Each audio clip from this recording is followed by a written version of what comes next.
হাতে মেহেদি দিলে নামাজ হবে কিনা।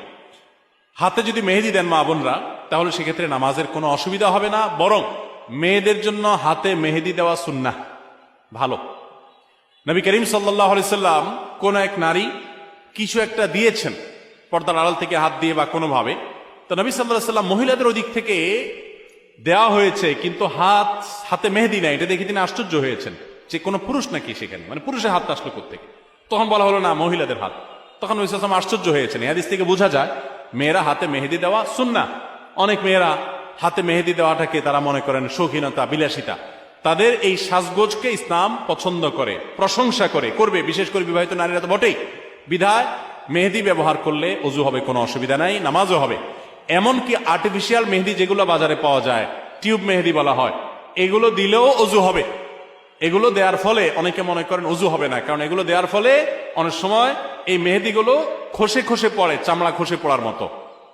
তো এটা আসলে চামড়া খসে পড়া না, এটা চামড়ার উপর আলাদা কোনো আবরণ বা স্তর সৃষ্টি করে না, বরং এক ধরনের কেমিক্যাল থাকে অ্যাসিডের মতো।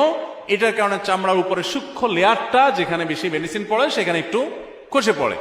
এর কারণে আলাদা লেয়ার যেহেতু হয় না, অতএব এগুলো দিলে অজু হবে, নামাজও হবে। মেহেদি ব্যবহার করতে পারেন, কোনো অসুবিধা নেই। এবং মেহেদি চুলও ব্যবহার করা যায়, পায়ে চাইলে পায়েও মেহেদি ব্যবহার করা যায়। অনেকে বলে না, যেই মেহেদি দাড়িতে চুলে ব্যবহার করা হয়েছে, নবী সাল্লাল্লাহু আলাইহি সাল্লামের সুন্নাহ যেটি আপনার দাড়ি চুলকে সাদা হয়ে গেলে সেটাকে অন্য কালারে, মেহেদির কালার ইত্যাদিতে পরিবর্তন করার নির্দেশ তিনি করেছেন, তাহলে সেটা কিভাবে আমরা পায়ে দিতে পারি? অনেকে বলেন এটা একেবারে অযৌক্তিক কথা এবং শরীয়ত কোথাও এটা নিষেধ করে না যে পায়ে মেহেদি দেওয়া যাবে না, পায়েও মেহেদি দিতে পারেন। এবং যারা মনে করেন যে দাড়িতে চুলে ব্যবহার করে যে জিনিস, সেই জিনিস পায়ে দেওয়া যায় না, তো তেলও তো দাড়িতে চুলে মানুষ ব্যবহার করে, তো তেল পায়ে দেন কিভাবে? তো এটা যেরকম পারেন মেহেদিও একইভাবে দিতে পারবেন। আবার পুরুষরা অনেকে মেহেদি পরেন, ইসলাম শরীয়ত দৃষ্টিকোণ থেকে এটা অনুচিত কাজ, অনুত্তম কাজ, এটা ভালো কাজ না। এটা মেয়েদের জন্য আল্লাহ তাআলা রেখেছেন, তারা সাজগোজ গ্রহণ করবে। দেখেন কিছু জিনিস আছে মেয়েদের জন্য স্পেশাল, এগুলো ছেলেরা টানাটানি করতে যাবে না। ছেলে মানুষ, আপনি মেহেদি হাতে দিতে যাবেন না। আপনার মেয়ে, আপনার স্ত্রী, তাদেরকে মেহেদি হাতে দেওয়াবেন। আমাদের দেশে অনেক ছেলেরা আছে এই কাম করে। এখন কিয়ামত যত নিকটবর্তী হচ্ছে, ছেলেদেরটা মেয়েরা, মেয়েদেরটা ছেলেরা ধারণ করা শুরু করেছে। ছেলেদের জন্য, মেয়েদের জন্য নির্দেশ করা হয়েছে তারা ওড়না পরবে।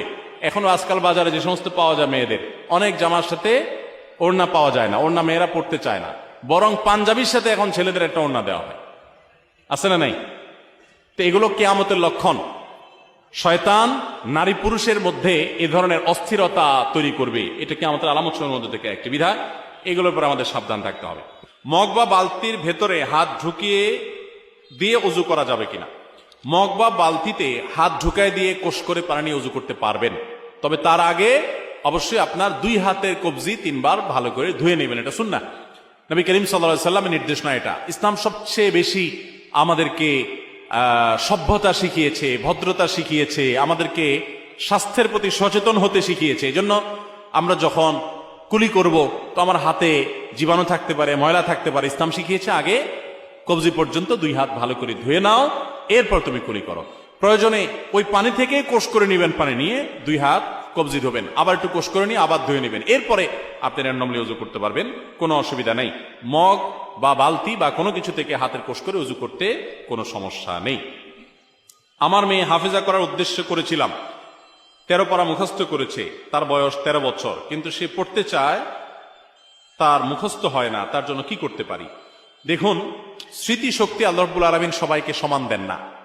যদি দেখেন যে বাচ্চার উপরে অনেক বেশি জুলুম হয়ে যাচ্ছে, সে কোনোভাবেই পারছে না, তো প্রয়োজনে যে 13 পারা মুখস্থ করেছে এই 13 পারাই সে ইয়াদ রাখবে, নামাজের মধ্যে বেশি বেশি করে পড়বে, এবং চাপ দিয়ে যে কোনো ভাবে তার কাছ থেকে পুরা 30 পারা কোরআনই হাফেজ বানাইতে হবে। বিশেষ করে হাফেজা বানাতে গিয়ে তাকে যদি জুলুম হয়ে যায়, জুলুম করতে হয়, তো সেটা করতে যাবেন না। আর এমনিতে স্মৃতিশক্তি বাড়ানোর জন্য কিছু পলিসি আছে, যেমন রাতে বেশি জেগে থাকা যাবে না, রাতে তাড়াতাড়ি ঘুমাইতে হবে, ভোর রাতে উঠে পড়বেন, তখন মুখস্থ অনেক ভালো হয়। ঠিক একইভাবে আবার দুপুরে কায়রুলা করে তার আগে পরে পড়ালেখা করলে মুখস্থ অনেক ভালো হয়। হেফজখানার এই সিস্টেমের কারণে হেফজখানার ছাত্রদের হেফজ করা অনেক সহজ হয়, অতএব সেই পদ্ধতিগুলো অবলম্বন করতে পারেন।